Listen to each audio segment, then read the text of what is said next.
Cette émission vous est présentée par Vitoli, pour vivre en santé plus longtemps.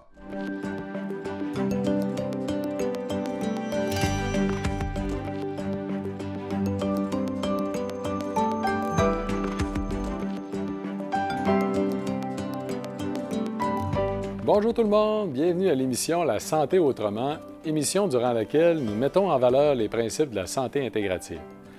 Les émissions La santé autrement, c'est 10 émissions consécutives durant lesquelles nous parlerons de santé, une question différente à chacune des émissions.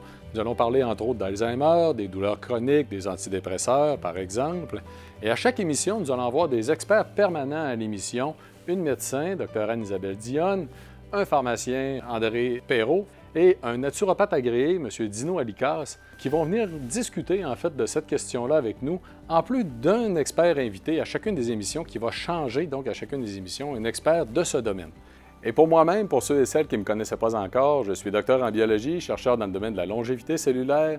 J'ai été pendant plus de 10 ans le président du comité consultatif du Conseil de recherche en sciences naturelles et en génie du Canada, le Bureau du Québec, et je suis un membre nommé de la Commission de l'éthique en sciences et technologies du Conseil des ministres. La question de cette semaine, pensez-vous qu'il est possible de renverser l'Alzheimer?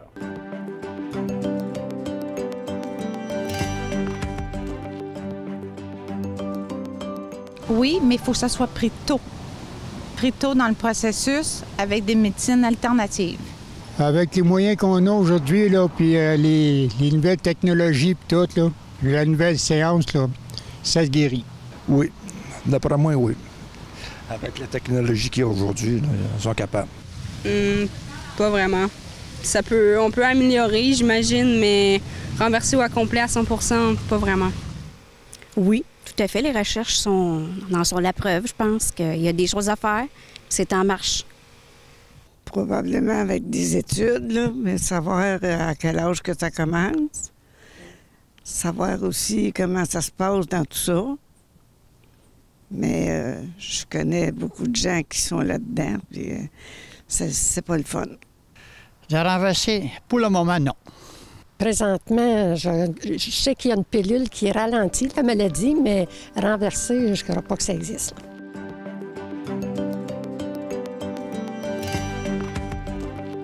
Il faut savoir que l'Alzheimer va toucher une très grande portion de la population. À 65 ans, on parle déjà de 10 de la population qui va être affectée par la démence ou l'Alzheimer. À l'âge de 85 ans, on parle de 30-32 de la population qui va être touchée. On parle des gens qui vont être touchés directement, sans considérer les gens qui vont être touchés dans l'entourage ou encore les proches aidants. Donc, c'est bien sûr une maladie très grave, qui est une maladie dégénérative, qui va évoluer au fil des années. Actuellement, on sait qu'en prévention, on peut prévenir une très grande portion des cas d'Alzheimer. Des scientifiques avancent 40 à 45 des cas. Personnellement, je crois que c'est plus 75 à 80 des cas qu'on pourrait prévenir donc par une habitude et mode de vie sain. Donc aujourd'hui, on va avoir 3 experts avec nous pour en parler et j'accueille tout de suite en partant Dr Anne-Isabelle Dionne.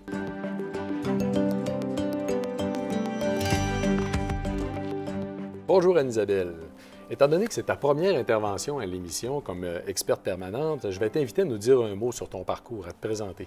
Bien sûr. Alors, je suis médecin de famille de formation et j'ai aussi fait une certification récemment, dans les dernières années, en médecine fonctionnelle avec des Institute for Functional Medicine aux États-Unis et qui m'a permis aussi de me donner les habiletés nécessaires pour fonder et gérer un organisme à but non lucratif là, qui chemine actuellement en Montérégie et qui permet de soutenir les individus dans la quête de santé, de bien-être et un meilleur contrôle, voire même un renversement de leur maladie chronique par le biais des saines habitudes de vie. Un honneur, une passion pour moi de faire ça à tous les jours. Ah, fantastique. Et vous vous impliquez, entre autres, dans le domaine de l'Alzheimer? Bien sûr, on a des populations cibles en maladie d'Alzheimer ou démence qu'on accompagne dans le but de prévenir le déclin cognitif davantage. Donc, notre question d'aujourd'hui, penses-tu qu'il est possible de renverser l'Alzheimer?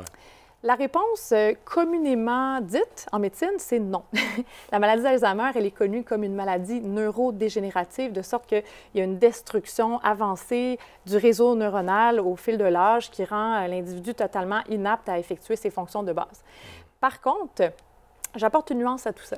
On sait que la maladie d'Alzheimer, au moment où elle commence à provoquer ses premiers symptômes, ça fait 25 ans et plus qu'il y a un début de pathologie ou de destruction neuronale qui commence à se créer à très bas bruit avant que le diagnostic se fasse. Alors, cette nuance-là m'amène à dire il y a très clairement un intérêt à se positionner dans ces 25 ans-là où est-ce que la maladie est latente, elle est présente probablement, mais elle ne manifeste pas beaucoup d'impact clinique, pour adresser les différents facteurs de risque étiologiques de la démence dans le but de prévenir son diagnostic, son implantation, ou voire même pour les individus qui ont déjà des symptômes très légers, ralentir leurs symptômes et favoriser une stagnation là, du déclin cognitif pour éviter de progresser dans des stades vraiment plus sévères où l'individu n'est plus capable d'effectuer ses fonctions cognitives adéquatement. Il y a des médecins, des livres, en fait, même qui en parlent. Bien sûr, on en a projeté à l'écran Dr. Nels, Dr. Bredesen, Dr. Dean Sherzai et son épouse, qui sont tous neurologues et qui se prononcent très favorablement à l'égard du fait d'implanter de saines habitudes de vie dans une perspective de renversement de ce processus-là menant au déclin cognitif. En fait, tous ces experts-là sont assez unicistes dans leur façon de nommer l'impact qu'on peut avoir sur notre propre santé en parlant d'alimentation faible en glucides, cétogène, l'implantation du jeûne intermittent, le fait de bouger à tous les jours, d'aller viser un plus de 10 000 pas par jour, de faire de la musculation, de faire des exercices cognitifs qui favorisent la stimulation cognitive et la neurogénèse dans différentes sphères, les relations saines avec des émotions positives parce qu'on sait que la colère, la haine, les émotions négatives sont absolument catastrophiques pour la santé cognitive et pour le reste du corps. On sait la santé globale, hein, on le sait bien. La gestion du stress, bien entendu, donc les hauts niveaux de cortisol affectent très, très défavorablement la santé cognitive. L'état nutritionnel, parce qu'il y a souvent des déficits nutritionnels dont on peut être victime pour des raisons diverses. Hein, le fait de s'alimenter différemment ou de ne pas absorber suffisamment bien certains nutriments peuvent nous propulser dans un état de déficit qui ajoute au potentiel de déclin cognitif.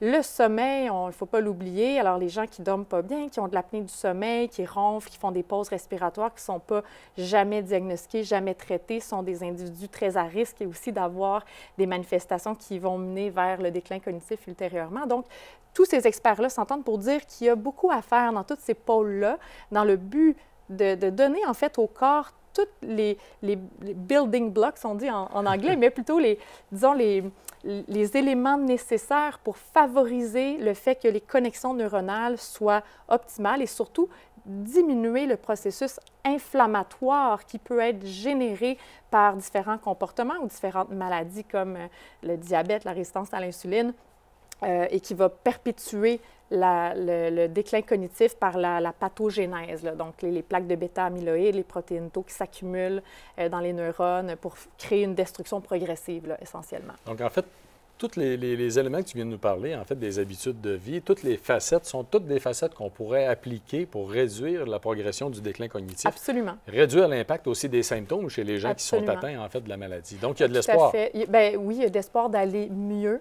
Alors, il faut juste s'entourer des praticiens qui connaissent comment gérer la maladie d'Alzheimer et qui ont l'expertise aussi pour accompagner ces individus-là dans tous les pôles que je viens de mentionner, parce que c'est un travail d'équipe. Merci beaucoup d'avoir été avec nous aujourd'hui et passons à notre pharmacien, M. André Perrault.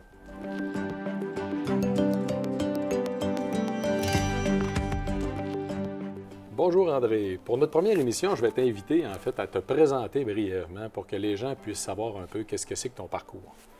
Oui, bien disons que je suis un pharmacien qui pratique la pharmacie là, comme tous vos pharmaciens de quartier, d'officine depuis 1977. Donc, ça fait déjà 45 ans. Sauf que j'ai toujours eu, même dans le début de ma pratique, une idée qu'il y avait possibilité d'aller chercher des bénéfices avec d'autres pratiques. Alors, j'ai étudié la massothérapie, j'ai étudié puis pratiqué un peu l'acupuncture, la naturopathie aussi. C'est sûr que c'est la pharmacie qui est au centre de mes activités, mais je gardais l'esprit ouvert aux autres alternatives. Et pour notre sujet d'aujourd'hui, en fait, penses-tu qu'il est possible de renverser l'Alzheimer? C'est une grande question, puis moi, personnellement, je suis obligé de dire, au moment où on se parle, c'est sûr que c'est une maladie qui est incurable. Puis un des questionnements que j'ai, c'est que j'ai eu beau lire plusieurs études, c'est qu'on n'a pas vraiment encore la cause. J'ai vu des chercheurs qui parlent de maladies auto-immunes. Il y en a d'autres qui parlent de virus à évolution lente, qui parlent de maladies qui pourraient être dues à l'environnement, qui pourraient être dues à des composantes héréditaires. Fait que finalement, tant qu'on n'a pas identifié la cause, j'ai je trouve ça difficile de trouver une solution. Puis possiblement que c'est un mélange, évidemment, de plusieurs causes aussi. Et dans ta pratique? Bien, moi, dans ma pratique comme pharmacien, je suis obligé de dire qu'à un moment donné, il y a 4 médicaments qui sont homologués au Canada pour la maladie d'Alzheimer. Bien sûr, ce n'est pas pour la guérir, c'est pour ralentir, évidemment, les symptômes et le déclin cognitif. Là. Bon, ceux qui voudraient les noms, Aricept, Excelon, Réminil et Bixa. En fait, c'est des médicaments procholinergiques. Donc, ça fait du sens que si tu augmentes le taux d'acétylcholine, tu vas avoir des meilleures connexions neurologiques au niveau du cerveau. Par contre, dans la vraie réalité, quand c'est sorti, là, le premier, c'est l'Aricept de Pfizer. Là, on était tous excités, ça va marcher, ça va marcher. Puis finalement, ce qu'on voit au final, c'est qu'aujourd'hui, il faut traiter 12 patients pour en avoir un qui a des bénéfices. Et les bénéfices sont modestes. C'est-à-dire qu'on va ralentir le déclin cognitif à peine pour quelques mois. On parle en termes de mois. Puis aussi, dans des études à double insu avec des placebos, bien, le bénéfice du placebo était de 17 puis de ces médicaments-là de 25 Fait qu'on peut dire que le mot que j'utiliserais pour les médicaments actuellement prescrits pour l'Alzheimer, c'est résultat très modeste. Vraiment très modeste. Maintenant, il y a aussi le fait que les patients qui sont atteints d'Alzheimer, ils ont d'autres symptômes. Ils sont agités, ils ont de l'anxiété, ils sont dépressifs. Puis malheureusement, quand on traite ces pathologies-là, donc avec des antidépresseurs, des antipsychotiques, on aggrave le problème d'Alzheimer. En conclusion, la solution n'est pas, au moment où on se parle, dans la pharmacologie. Puis comme pharmacien, ça va paraître drôle, mais moi, je vais marcher à l'envers. Moi, je vais vous dire que l'avenue que je vois actuellement, c'est d'éviter certains médicaments. Il y a le docteur Kara Tannenbaum, qui est reconnu au Québec, et qui a fait une liste, tout simplement, des médicaments à éviter. Vous allez avoir une bonne idée de ce que c'est. Tout ce qui est somnifère, autant les médicaments en vente libre que les médicaments de prescription. On parle des médicaments aussi bénins que le Gravol pour les nausées. Certains antidépresseurs, les relaxants musculaires, les médicaments, tout ce qui est anticholinergique, par exemple, les médicaments pour l'incontinence, les narcotiques, évidemment, les médicaments pour la douleur de type Lyrica, Neurontin, tous ces médicaments-là, on est capable de faire des liens statistiques, là, épidémiologiques entre l'utilisation de ces produits-là, puis l'augmentation des taux de patients atteints de la maladie d'Alzheimer. Donc, il y a des médicaments à éviter. Non seulement ceux qui sont disponibles ne sont pas très bons, mais il y a des médicaments à éviter. Alors, moi, je vous dirais que la solution ne semble pas être dans la médication ou dans la pharmacologie pour le moment. Bien, en fait, si on met des pourcentages, parce que c'est quand même intéressant ce que tu viens de mentionner, André, je sais qu'il y a une étude qui a été publiée cette année sur les anticholinergiques sévères, ou c'est l'an dernier, mais c'est tout récent, là, où c'est en Europe qu'ils ont évalué qu'il y a 10 des cas d'Alzheimer qui proviendraient de l'usage des médicaments. Et dans ça, on parlait donc des anticholinergiques sévères d'une utilisation de plus de 3 ans et plus augmenterait de 50 les risques. C'est exactement ça. Et les deux plus prescrits, là, je fais beaucoup de patients piluliers, c'est l'oxybutynin pour l'incontinence urinaire qui est encore très prescrite, puis l'amitriptyline qui est encore aussi prescrite pour différents problèmes, prévention des migraines, maux de dos et comme antidépresseur aussi. Donc, tout ce qui est anticholinergique aggrave les symptômes de la maladie. Donc, en conclusion, dans les médicaments qui pourraient traiter l'Alzheimer, ce n'est pas très efficace, on n'a pas grand-chose à offrir. Dans le reste des médicaments, il faut faire attention à certains médicaments qui peuvent augmenter les risques de développer, en fait, de la maladie d'Alzheimer. Merci beaucoup d'avoir été des nôtres. Ça fait plaisir. C'est toujours un grand plaisir. Et faisons place maintenant à M. Dino Alicas, notre naturopathe agréé.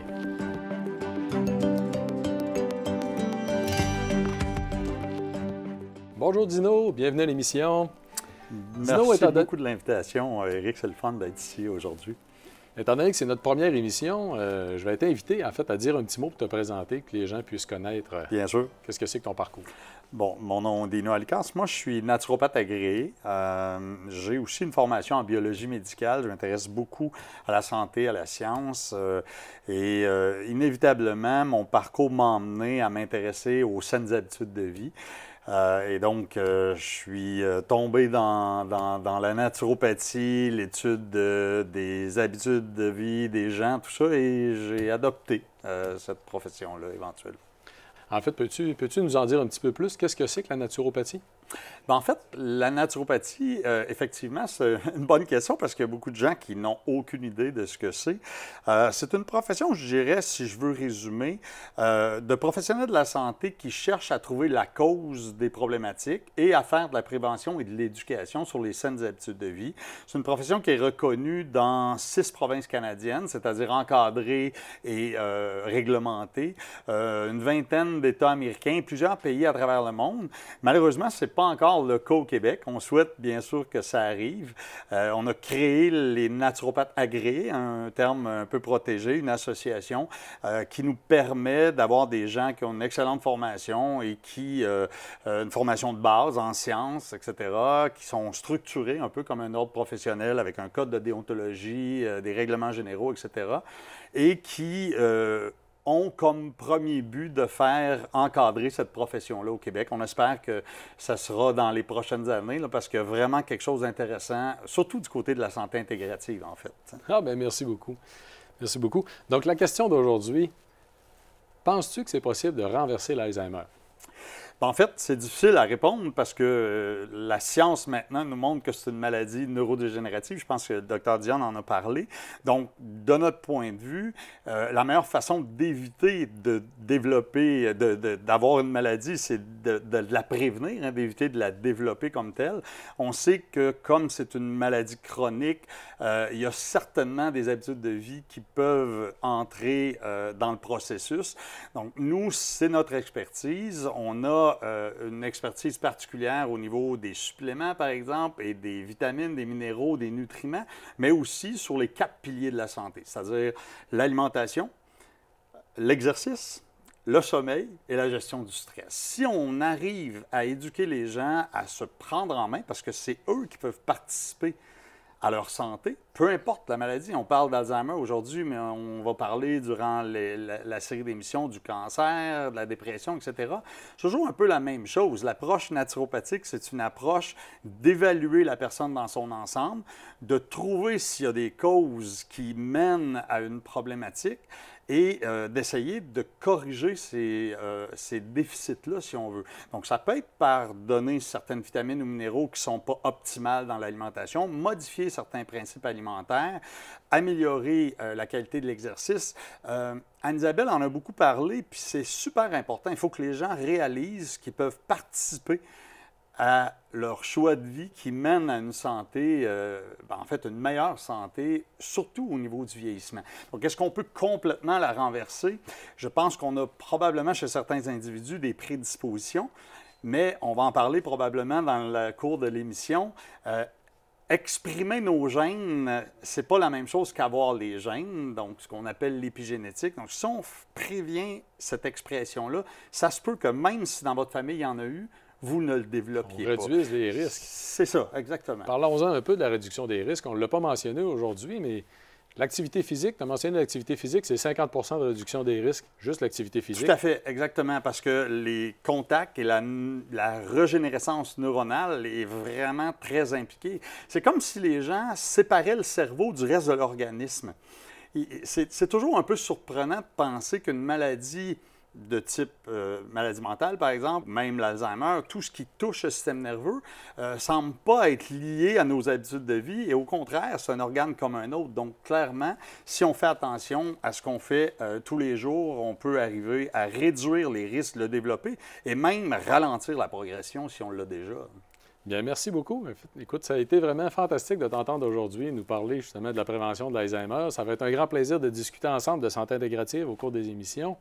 Et nous passons maintenant à notre experte invitée, qui est Mme Cynthia Garriépé, qui est aussi une naturopathe agréée, mais qui est proche aidante et qui a une expérience très particulière, vous allez voir, dans l'accompagnement dans la maladie d'Alzheimer.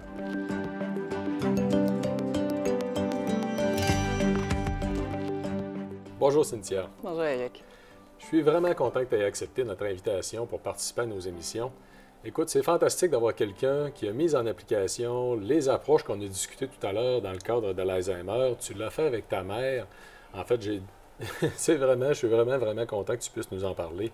Donc, Cynthia, l'Alzheimer, l'histoire de ta mère. Ah, Eric, par où commencer, en fait? Par la science, il y a, bon, je suis naturopathe, mais en même temps, c'est plus mon rôle de proche aidante que j'explique puis je mets de l'avant aujourd'hui.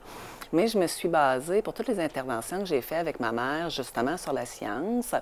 Puis d'ailleurs, le magazine, le Lancet, a sorti il y a quelques années 12 habitudes de vie qui, si elles sont changées, peuvent faire en sorte de diminuer les risques de développer la maladie d'Alzheimer de près de 40 %. Donc, chaque fois que je lisais des choses, je les mettais en application. Puis, ce que je voulais te partager aujourd'hui, c'était 5 des choses que j'ai mis en application avec ma mère. Ah oui, c'est parfait. Mais en fait, juste pour l'expliquer, Cynthia, c'est une revue médicale dont tu viens de parler. Oui, c'est une revue médicale que je viens de parler. C'est de Lancet, c'est ça? De Lancet. Une revue médicale importante qui avait souligné donc les 12 approches en question. En effet. Puis, tout ce que je m'apprête à t'expliquer, ça a tout été fait avec l'équipe médicale de ma mère. Donc, il y a vraiment 5 choses qu'on a mis de l'avant. La première des choses, c'est une diète cétogène. Donc, moi, ma mère était pâtissière, les glucides, on en a consommé vraiment beaucoup. Mais en même temps, j'ai expliqué dès le départ à ma mère, puis maman a eu l'Alzheimer pendant 14 ans. 12 de ces 14 ans-là, elle était quand même très stable, avec un très, très, très léger déclin cognitif. Mais la pente était clairement moins abrupte que si je la compare à quelqu'un qui n'avait pas fait ces approches-là. Donc, la première des choses qu'on a faites, c'est une diète cétogène, réduire considérablement les glucides. Puis, dès les premières semaines qu'on l'a fait, ma mère a gagné de la présence. Tellement de présence qu'elle s'est rendue compte par elle-même qu'elle avait un pouvoir sur sa santé. Puis ça, je pense que c'est important de le dire, d'impliquer la personne. La deuxième des choses qu'on a fait, c'est de gérer des infections. Puis là, on va se dire, c'est quoi le rapport finalement entre des infections et la maladie d'Alzheimer? Bien, il ne faut pas oublier tout le rôle du microbiote en lien avec le cerveau. Donc, ma mère avait l'acé difficile, puis faisait des infections urinaires. Puis, à chaque fois qu'on les traitait correctement, elle avait encore un regain cognitif. Donc, elle acceptait aussi de prendre certains suppléments. Puis, même à la fin où elle a été hospitalisée en CHSLD, l'équipe médicale du CHSLD a accepté qu'on continue la diète cétogène, les différents suppléments, parce qu'ils voyaient combien c'était payant. Ça, c'est très important. En fait, tout à l'heure, les experts en ont parlé. La maladie d'Alzheimer, on peut le répéter, c'est une maladie inflammatoire. Donc, c'est entre autres l'inflammation au cerveau. Parce que là, tu viens parler d'infection, ça fait le lien avec la maladie inflammatoire. De l'autre côté, tu n'es pas toute seule. Puis ta mère, toi-même, tu avais noté des changements. Ta mère a noté des changements, mais les gens du monde médical qui l'entouraient aussi avaient observé qu'il y avait des changements, des améliorations. Oui, puis c'est en fait ça qui a fait en sorte qu'ils étaient ouverts à ce qu'on apportait, parce qu'ils voyaient justement combien c'était payant. Puis, tu viens de parler d'inflammation. Une autre des choses qu'on a fait, c'est gérer son anxiété. Parce que plus la personne reste présente, plus il y a de l'anxiété complètement normale de se voir décliner. Puis, en naturopathie, on a quand même beaucoup de plantes adaptogènes. Bien, le mot le dit quelque part, c'est de s'adapter à cette nouvelle situation-là. Ça aussi, ça a fait un monde de différence chez elle. Une autre des choses qu'on a fait, c'est préserver le sens de sa vie. Donc, je l'ai dit tout à l'heure, elle était pâtissière. Elle m'a aidé à faire beaucoup de pâtisseries cétogènes. Elle était fière de mettre la table, par exemple, chez moi. Wow, ça, c'est génial. Oui. Puis, je te donne un autre exemple. Elle était fière de mettre la table à la maison, mais elle ne trouvait plus, vers la fin, les assiettes, les ustensiles. On a appliqué des principes qu'on appelle Montessori Alzheimer pour prendre des photos, puis venir placarder sur la porte ce qu'il y avait à l'intérieur de la porte pour préserver son autonomie. Oh, wow. Puis, une des dernières choses que je veux te partager, c'est le respect de la personne. Ma mère, c'était quelqu'un qui ne prenait pas beaucoup de médication. Donc, elle avait géré beaucoup sa santé avec des produits de santé naturels. Donc, elle acceptait de beaucoup prendre des produits de santé naturels, moins au niveau de la médication. On a toujours respecté ce désir-là chez elle. On l'a expliqué à l'équipe soignante aussi. Donc, de respecter la personne dans ce qu'ils étaient, question justement qu'ils se reconnaissent. Donc, c'est un peu ce qu'on a fait. Ah, quelle belle expérience. Cynthia, Franchement, merci beaucoup. Ça donne une idée, en fait, aux gens qui nous écoutent, qu'on peut, en fait, aider les gens, réduire les symptômes, ralentir probablement même la progression. Donc, ta mère, hein, je le répète, 14 ans, avec l'Alzheimer, dont 12 ans, en fait, qui était pratiquement autonome, hein, elle vivait une très, très belle vie, elle n'avait pas de problème avec les symptômes non plus. Merci beaucoup d'avoir été à notre émission. C'est vraiment un plaisir de t'avoir reçu. Merci à toi.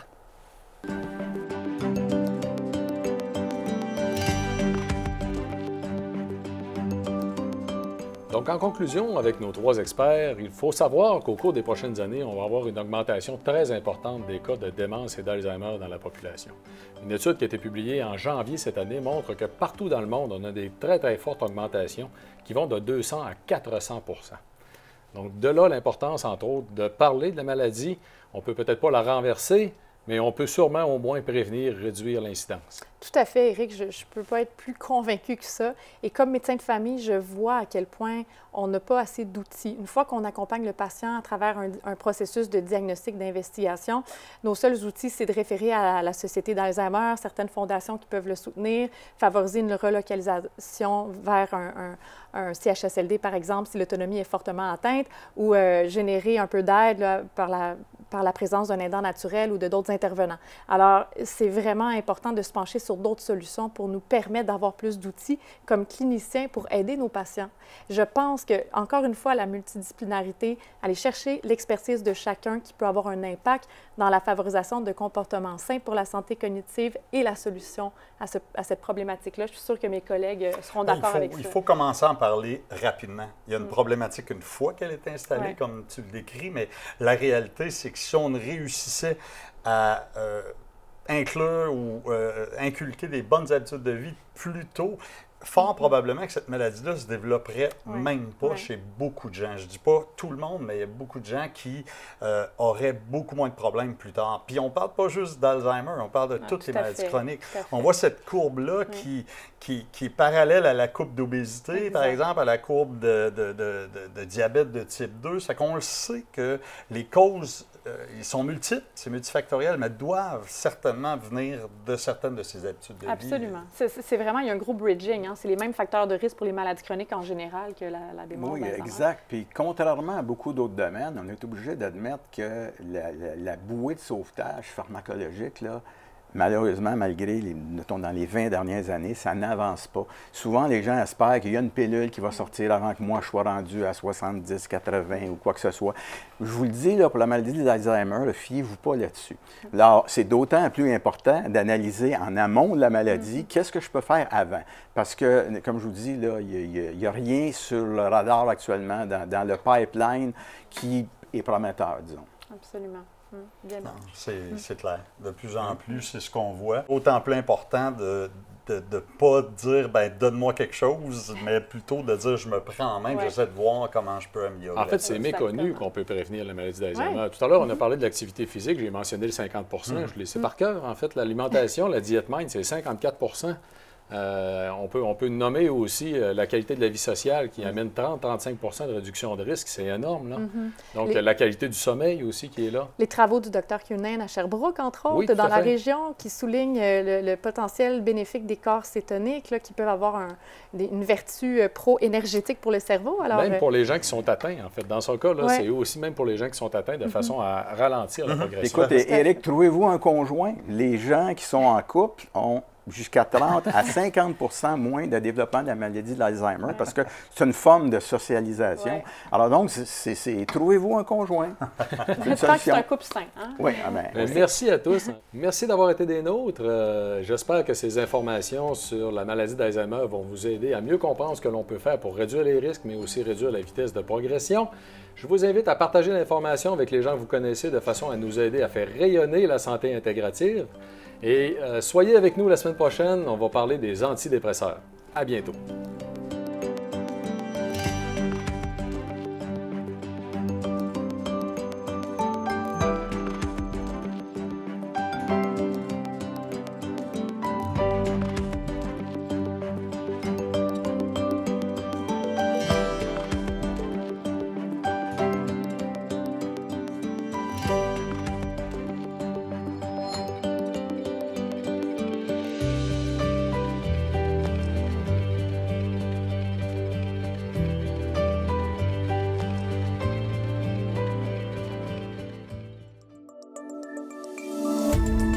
Cette émission d'Accès est appuyée par Cogeco et est rendue possible grâce à la collaboration de la communauté avec Nous TV.